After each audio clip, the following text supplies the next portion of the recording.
BMC radio Malayalam വാർത്തകൾ നിങ്ങൾക്കായി അവതരിപ്പിക്കുന്നത് ഐമാക് കൊച്ചിൻ കലാഭവൻ. കലാവിദ്യാർത്ഥികൾക്ക് പ്രിയപ്പെട്ട ബഹ്റൈനിലെ കലാകേന്ദ്രം. കൂടുതൽ വിവരങ്ങൾക്കായി സന്ദർശിക്കൂ www.bahrainmediacity.com. നമസ്കാരം, BMC റേഡിയോ മലയാളം വാർത്തകളിലേക്ക് സ്വാഗതം. ഞാൻ ധനു കൃഷ്ണ.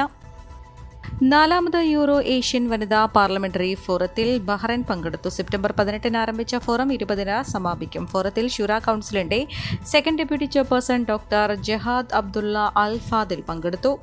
മെയ് മാസത്തിൽ ബഹ്റൈൻ രാജാവ് His Majesty Hamad bin Isa Khalifa നടത്തിയ റഷ്യൻ സന്ദർശനമാണ് ഉഭയകക്ഷി സഹകരണം വർദ്ധിപ്പിക്കാൻ ലക്ഷ്യമിട്ടുള്ള കരാറുകളിലേക്ക് നയിച്ചതെന്ന് അൽ ഫാദിൽ ചൂണ്ടിക്കാട്ടി.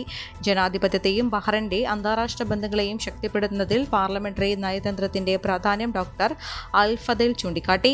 റഷ്യൻ ഫെഡറൽ അസംബ്ലിയും കോമൺവെൽത്ത് ഓഫ് ഇൻഡിപെൻഡന്റ് സ്റ്റേറ്റ്സിന്റെ ഇന്റർ പാർലമെന്ററി അസംബ്ലിയും സംഘടിപ്പിച്ച ഫോറം നയതന്ത്രവും ഭാവി സമ്പദ്വ്യവസ്ഥയും പുതിയ സാങ്കേതിക വിദ്യയും സാംസ്കാരിക വൈവിധ്യവും പരിസ്ഥിതി സംരക്ഷണവും ലക്ഷ്യമിടുന്നു. ശ്രാവണം 2024 ഓണാഘോഷങ്ങളുടെ ഭാഗമായുള്ള പ്രശസ്തരുടെ സംഗീത നിശകൾ ഇന്നലെയും ഇന്നും സെപ്റ്റംബർ 20 വെള്ളിയാഴ്ചയുമായി കേരള സമാജത്തിൽ അരങ്ങേറും. അനുബന്ധ പൊതുയോഗത്തിൽ വിശിഷ്ട വ്യക്തിത്വങ്ങൾ പങ്കെടുക്കും. ഇന്നലെ വൈകിട്ട് 8 മണിക്ക് ആരംഭിച്ച പരിപാടികളുടെ ഭാഗമായുള്ള പൊതുയോഗത്തിൽ എം വിൻസെന്റ് MLA മുഖ്യാതിഥിയായി. പ്രശസ്ത പിന്നണി ഗായകരായ രാധാകൃഷ്ണൻ നായർ, പന്തളം ബാലൻ, തേക്കടി രാജൻ, രാജലക്ഷ്മി എന്നിവരുടെ ഗാനമേളയും ഉണ്ടായിരുന്നു. ഇന്ന് വെള്ളിയാഴ്ച വൈകിട്ട് 7:30 ആരംഭിക്കുന്ന പരിപാടികളിൽ KS ചിത്രയുടെ സംഗീത നിശയാണ് മുഖ്യ ആകർഷണം. പ്രശസ്ത പിന്നണി ഗായകരായ മധു ബാലകൃഷ്ണൻ, നിഷാദ്, അനാമിക എന്നിവരും സംഗീത വിരുന്നിന്റെ ഭാഗമാകും. ഇന്ന് നടക്കുന്ന പൊതുസമ്മേളനത്തിൽ ഇന്ത്യൻ സ്ഥാനപതി ഹിസ് എക്സലൻസി വിനോദ് ചെക്കപ്പ് മുഖ്യാതിഥിയാകും. ചടങ്ങിൽ BKS കഥാകുലപതി പുരസ്കാരം പ്രശസ്ത എഴുത്തുകാരൻ T പത്മനാഭന് സമ്മാനിക്കും. ഓണാഘോഷങ്ങളുടെ ഭാഗമാകാൻ ഏവരെയും സ്വാഗതം ചെയ്യുന്നതായി സമാജം ഭാരവാഹികൾ അറിയിച്ചു. ഈ മാസം 27 പഴയിടം മോഹനൻ നമ്പൂതിരിയുടെ പാചകത്തിൽ ഒരുങ്ങുന്ന ഓണസദ്യയോടെയാണ് ഒരു മാസം നീണ്ടു നിൽക്കുന്ന സമാജം ഓണാഘോഷങ്ങൾക്ക് തിരശ്ശീല വീഴുക. സദ്യാ കൂപ്പണുകൾ സമാജം ഓഫീസിൽ നിന്ന് ലഭ്യമാണെന്നും ഭാരവാഹികൾ അറിയിച്ചു. പ്രവാസ മേഖലയിലെ വിദ്യാർത്ഥികളെ ഒരുമിപ്പിക്കുന്നതും അടിയന്തര ഘട്ടത്തിൽ സഹായം എത്തിക്കുന്നതും ലക്ഷ്യമാക്കി പ്രവാസി ലീഗൽ സെൽ വിദ്യാർത്ഥി വിഭാഗം രൂപീകരിച്ചു. വിവിധ രാജ്യങ്ങളിൽ പഠിക്കുന്ന ഇന്ത്യൻ വിദ്യാർത്ഥികളെ ഉൾപ്പെടുത്തിയാണ് പ്രവാസി ലീഗൽ സെൽ വിദ്യാർത്ഥി വിഭാഗം രൂപീകരിച്ചിരിക്കുന്നത്. ലണ്ടനിൽ ഉപരിപഠനം നടത്തുന്ന സുജ സുകേഷ്യൻ പ്രവാസി ലീഗൽ സെൽ വിദ്യാർത്ഥി വിഭാഗം ഗ്ലോബൽ കോർഡിനേറ്ററായി നിയമിതയായി. വിദേശത്തുള്ള ഇന്ത്യൻ വിദ്യാർത്ഥികൾക്ക് വേണ്ട സഹായം നൽകുന്നതോടൊപ്പം വിദേശത്തേക്ക് കുടിയേറുന്നവർക്കായി ബോധവൽക്കരണ പരിപാടികളും അതാത് രാജ്യത്തെ വിദ്യാർത്ഥികളെ ഉൾപ്പെടുത്തി നമ്പറുകളും രൂപീകരിക്കുമെന്നും സുജ സുകേഷൻ പറഞ്ഞു. അടുത്ത കാലത്തായി പല വിദേശ രാജ്യങ്ങളിലും ഇന്ത്യൻ വിദ്യാർത്ഥികൾ കടുത്ത ചൂഷണങ്ങൾക്കും മറ്റും വിധേയരാകുന്ന സാഹചര്യം വർദ്ധിച്ചു വരുന്ന സാഹചര്യത്തിലാണ് ഈ തീരുമാനമെന്ന് പ്രവാസി legal cell global president advocate Jose Abraham പറഞ്ഞു. വിദ്യാർത്ഥി വിഭാഗത്തിന് എല്ലാവിധ സഹായ സഹകരണങ്ങളും വിവിധ രാജ്യങ്ങളിലുള്ള പ്രവാസി ലീഗൽ സെൽ ചാപ്റ്ററുകൾ ഉറപ്പാക്കുമെന്നും പ്രവാസി ലീഗൽ സെൽ ഗ്ലോബൽ വക്താവ് സുധീർ തിരുനിരത്ത് കൂട്ടിച്ചേർത്തു. കേരള കാത്തലിക് അസോസിയേഷൻ സംഘടിപ്പിക്കുന്ന ഇന്ത്യൻ ടാലന്റ് സ്കാൻ മത്സരങ്ങൾ ഒക്ടോബർ 25 മുതൽ ആരംഭിക്കും. ബഹ്റൈനിൽ താമസിക്കുന്ന 2006 ഒക്ടോബർ 1 2019 സെപ്റ്റംബർ 30 ഇടയിൽ ജനിച്ച ഇന്ത്യക്കാരായ എല്ലാ കുട്ടികൾക്കും മത്സരത്തിൽ പങ്കെടുക്കാവുന്നതാണ്. പ്രായത്തിന്റെ അടിസ്ഥാനത്തിൽ കുട്ടികളെ 5 ഗ്രൂപ്പുകളായി തരംതിരിച്ചാണ് മത്സരങ്ങൾ നടത്തുക. ഈ വർഷം 5 ഗ്രൂപ്പുകൾക്കായി ഏകദേശം 180 വ്യക്തിഗത മത്സര ഇനങ്ങൾ ഉണ്ടായിരിക്കും. നാട്യരത്ന മത്സരം, സംഗീതരത്ന മത്സരങ്ങൾ, കലാരത്ന മത്സരങ്ങൾ, സാഹിത്യരത്ന മത്സരങ്ങൾ, ടീമിന മത്സരങ്ങൾ എന്നിങ്ങനെ 6 വിഭാഗങ്ങളിലായാണ് മത്സരങ്ങൾ നടക്കുക. ഓരോ മത്സര ഇനത്തിനും KCA അംഗങ്ങൾക്ക് 1 ദിനാറും KCA അംഗങ്ങളല്ലാത്തവർക്ക് 2 ദിനാറും പ്രവേശന ഫീസായി നിശ്ചയിച്ചിട്ടുണ്ട്. ഡാൻസ് ഇനങ്ങൾക്കായി KCA അംഗങ്ങൾക്ക് 2 ദിനാറും അംഗങ്ങളല്ലാത്തവർക്ക് ഓരോ ഇനത്തിനും 3 ദിനാറും, ടീം മത്സരങ്ങൾക്കായി KCA അംഗങ്ങളായ ടീമിന് 5 ദിനാറും അംഗങ്ങളല്ലാത്ത ടീമിന് 10 ദിനാറുമായിരിക്കും ഫീസ്. KCA അംഗങ്ങൾ ഇതിനായി സെപ്റ്റംബർ 2024 വരെയുള്ള മെമ്പർഷിപ്പ് ഫീസ് അടച്ചിരിക്കണം. പരിപാടിയുടെ സുഗമമായ നടത്തിപ്പിനായി വർഗീസ് ജോസഫ്, റോയ്സി ആന്റണി, റോയൽ ജോസ്, സിമിലിയോ, ലിയോ ജോസഫ് എന്നിവരുടെ നേതൃത്വത്തിൽ വിപുലമായ കമ്മിറ്റിയും പരിപാടിയുടെ വിവിധ വശങ്ങൾ ഏകോപിപ്പിക്കാൻ വിവിധ സബ് കമ്മിറ്റികളും രൂപീകരിച്ചു. മത്സരങ്ങളുടെ രജിസ്ട്രേഷൻ സെപ്റ്റംബർ 24 ആരംഭിച്ച് ഒക്ടോബർ 10 അവസാനിക്കുകയും ചെയ്യുമെന്ന് ITS programme chairman Varghese Joseph അറിയിച്ചു. ഈ വർഷം നിരവധി പുതിയ ഇവന്റുകൾ ഉൾപ്പെടുത്തിയിട്ടുണ്ടെന്നും തയ്യാറെടുപ്പുകൾ ആരംഭിച്ചുവെന്നും അദ്ദേഹം കൂട്ടിച്ചേർത്തു. അപേക്ഷകൾ ഓൺലൈനായും ഓഫ്ലൈനായും സ്വീകരിക്കുന്നതാണ്. 1, 2, 3 സ്ഥാനക്കാർക്ക് നിരവധി അവാർഡുകളും ട്രോഫികളും കലാരത്നം, കലാപ്രതിഭ തുടങ്ങിയ സ്ഥാനങ്ങളും പങ്കെടുക്കുന്ന എല്ലാ കുട്ടികൾക്കും സർട്ടിഫിക്കറ്റുകളും സമ്മാനിക്കുന്നതാണ്. സ്കൂളുകളുടെ പങ്കാളിത്തത്തിനും പ്രകടന മികവിനും അവാർഡ് നൽകും. മികച്ച നൃത്താധ്യാപകൻ, മികച്ച സംഗീതാധ്യാപകൻ എന്നിവർക്കും അവാർഡ് നൽകും. കൂടുതൽ വിവരങ്ങൾക്ക് സംഘാടക സമിതി ചെയർമാൻ വർഗീസ് ജോസഫ്, റോയ്സി ആന്റണി, ജോയൽ ജോസ് എന്നിവരുമായി ബന്ധപ്പെടാം. ICF 45-ാം വാർഷികം വിപുലമായ പദ്ധതികളോടെ ആഘോഷിക്കുന്നു. 6 മാസം നീണ്ടു നിൽക്കുന്ന വാർഷിക പരിപാടികളുടെ ഉദ്ഘാടനവും ഇന്റർനാഷണൽ മീലാദ് കോൺഫറൻസും സെപ്റ്റംബർ 22-ന് ഞായറാഴ്ച നടക്കും. തിരുനബി ജീവിതം ദർശനം എന്ന ശീർഷകത്തിൽ നടക്കുന്ന മീലാദ് ക്യാമ്പയിനിന്റെ ഭാഗമായുള്ള ഇന്റർനാഷണൽ മീലാദ് കോൺഫറൻസും വാർഷിക ഉദ്ഘാടനവും ഞായറാഴ്ച സൽമാബാദ് ഗോൾഡൻ ഈഗിൾ ക്ലബ് ഓഡിറ്റോറിയത്തിൽ വൈകിട്ട് 7-ന് ആരംഭിക്കും. സമ്മേളനത്തിൽ ഇന്ത്യൻ ഗ്രാൻഡ് മുഫ്തി കാന്തപുരം MP അബൂബക്കർ മുസ്ലിയാർ മുഖ്യ അതിഥിയായി പങ്കെടുക്കും. വിവിധ ദേശീയ അന്തർദേശീയ നേതാക്കൾ സംബന്ധിക്കും. കാന്തപുരം MP അബൂബക്കർ മുസ്ലിയാരുടെ ആത്മകഥ വിശ്വാസപൂർവ്വം ബഹ്റൈൻ പതിപ്പ് സമ്മേളനത്തിൽ പ്രകാശനം ചെയ്യും. സമ്മേളനം ശ്രവിക്കുന്നതിന് സ്ത്രീകൾക്ക് പ്രത്യേക സ്ഥല സൗകര്യമുണ്ടാകും. വിവിധ ഏരിയകളിൽ നിന്നും വാഹന സൗകര്യവും ഉണ്ടായിരിക്കുമെന്നും ICF നേതാക്കൾ പത്രസമ്മേളനത്തിൽ ICF നാഷണൽ നേതാക്കളായ KC Zainuddin Saqafi, advocate MC Abdul Kareem, Abdul Hakeem Saqafi, Kinalur, Musthafa Haji തുടങ്ങിയ നേതാക്കൾ പങ്കെടുത്തു.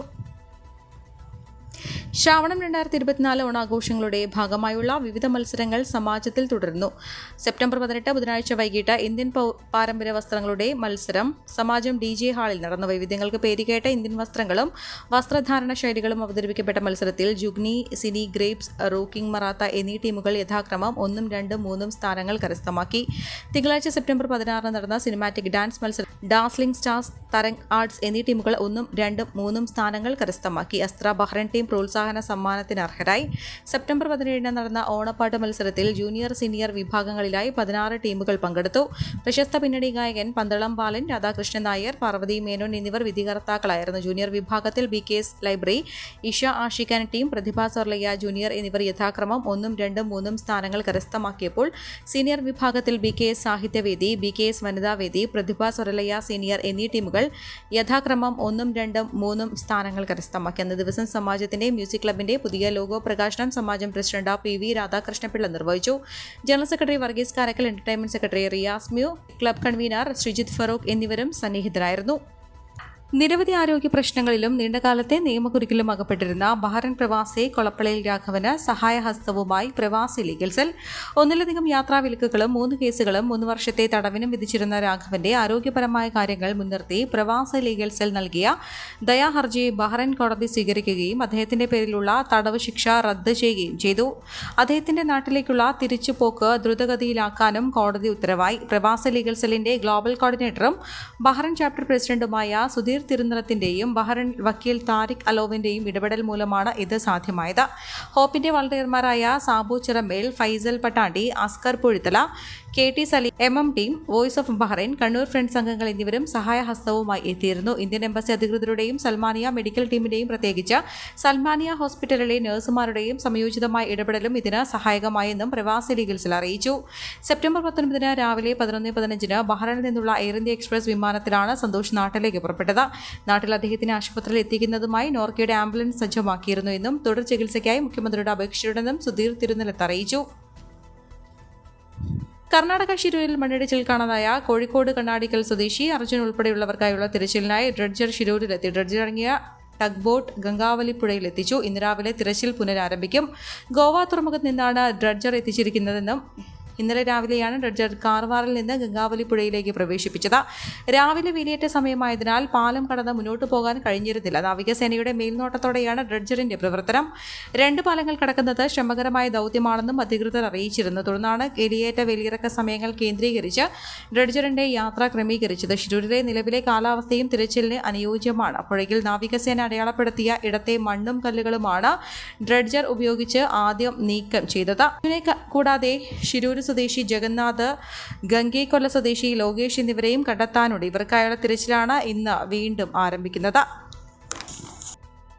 അമിത ജോലി ഭാരത്തെ തുടർന്ന് കുഴഞ്ഞു വീണ് മരിച്ച പൂനെ ഏണസ്റ്റ് ആൻഡ് യങ് ഉദ്യോഗസ്ഥ അന്ന സെബാസ്റ്റ്യന്റെ മരണത്തിൽ അന്വേഷണം പ്രഖ്യാപിച്ച് കേന്ദ്ര സർക്കാർ. തൊഴിൽ ചൂഷണത്തിൽ സമഗ്ര അന്വേഷണം നടത്തുമെന്ന് തൊഴിൽ സഹമന്ത്രി ശോഭ കരിന്തലേജ വ്യക്തമാക്കി. മകളുടെ മരണം സംബന്ധിച്ച് അന്നയുടെ മാതാവ് അനിത അഗസ്റ്റിൻ കമ്പനിയുടെ ഇന്ത്യൻ മേധാവി രാജീവ് മേമനിക്ക് അയച്ച കത്ത് പുറത്തുവന്നതോടെയാണ് ഇത് സംബന്ധിച്ച സോഷ്യൽ മീഡിയയിലടക്കം ചർച്ച സജീവമായത്.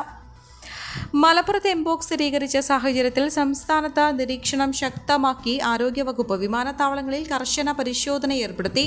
രോഗം സ്ഥിരീകരിച്ച രാജ്യങ്ങളിൽ നിന്ന് എത്തുന്നവർ രോഗലക്ഷണങ്ങൾ കണ്ടാൽ റിപ്പോർട്ട് ചെയ്യാൻ ആരോഗ്യവകുപ്പ് നിർദ്ദേശം നൽകി. സർക്കാർ സ്വകാര്യ ആശുപത്രികൾ പ്രോട്ടോകോൾ പാലിക്കണമെന്നും ആരോഗ്യവകുപ്പ് ആവശ്യപ്പെട്ടു. എംപോക്സ് സ്ഥിരീകരിച്ച സാഹചര്യത്തിൽ ആശങ്ക വേണ്ട, ജാഗ്രത മതിയെന്നും ആരോഗ്യവകുപ്പ് പറഞ്ഞു.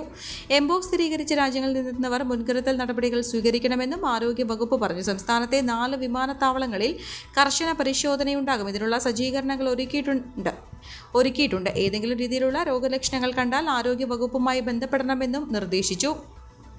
കേരളത്തിൽ സാമ്പത്തിക പ്രതിസന്ധി അതിരൂക്ഷമായതിനാൽ ട്രഷറി നിയന്ത്രണം ഏർപ്പെടുത്തി സർക്കാർ. 5 ലക്ഷം രൂപയിലധികമുള്ള ബില്ലുകൾ ഇനിയൊരു അറിയിപ്പുണ്ടാകും വരെ മാറി നൽകില്ല. തൊട്ടു മുൻപ് 25 ലക്ഷമായിരുന്നു പരിധി. തദ്ദേശ സ്ഥാപനങ്ങളെയും കരാറുകാരെയും ട്രഷറി നിയന്ത്രണം ബാധിക്കും.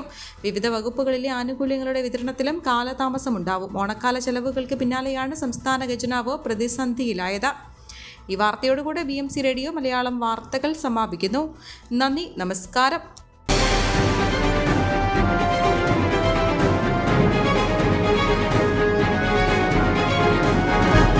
BMC റേഡിയോ മലയാളം വാർത്തകൾ നിങ്ങൾക്കായി അവതരിപ്പിക്കുന്നത് iMac കൊച്ചിൻ കലാഭവൻ. കലാവിദ്യാർത്ഥികൾക്ക് പ്രിയപ്പെട്ട ബഹ്റൈനിലെ കലാകേന്ദ്രം. കൂടുതൽ വിവരങ്ങൾക്കായി സന്ദർശിക്കൂ www.bahrainmediacity.com.